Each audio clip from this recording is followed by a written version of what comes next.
church is ephemeral, it's spiritual. It has no real power except the power God has given you to exercise, to be Christ for the world, whether together or apart. I learned that here in this place, not at Princeton Theological Seminary or not in some other setting sense. I am so grateful for the hospitality that I know you showed us when we moved here from just north of Waterloo.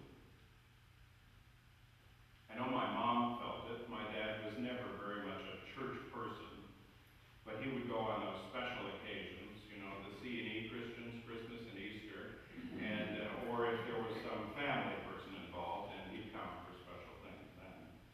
But he was one of the guys I came to know in other places since, who was content to know God outdoors and in nature through his work, in particular in farming.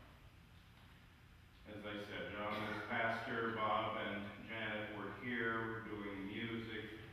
The steady nurture of the church during those early years were done through many excellent volunteer teachers, through the Fannings in our Westminster Fellowship in particular, and I hope I can't remember all of the folks that helped with that, but I remember in particular the Fannings, and I understand Doris is still alive. Is she, by any chance, here today?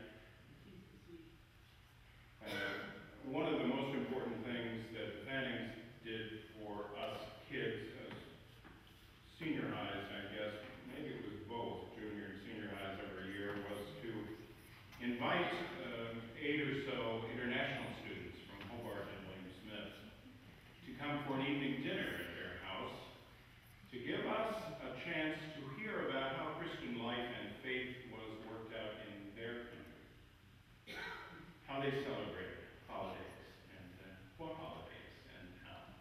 And I found that to be, through the church, one of my very first opportunities to meet someone from somewhere else in the world in Lyons. And I think we did that several years in a row, thanks to their work of going and finding those people and bringing them here and getting us all together for a potluck. And that was one of those expanding experiences that sometimes we took for granted, I'm sure, at the time. But I remember it, so it must have been cool. I've done some little bit of traveling over to Europe since and met lots of internationals, of course, through the years, and found that it was probably the familiarity, the easiness, oh, that's not so strange experiences that I met through those early years here to have served me well. This continuing religious education thing happened not only in classes. Charlie Ennis, I remember, was particularly interested in church history, and he kept our noses to the grindstone as much as he could in that class one year. And at seminary, it was the next time I learned anything about church history. And many of those things duplicated what we learned back there, probably in 1962 or so. And it was great fun to remember him. Bob's enthusiastic hand was here forever leading the choir. I was thrilled when I got to be in the adult choir. After a while, I was not particularly any good, but I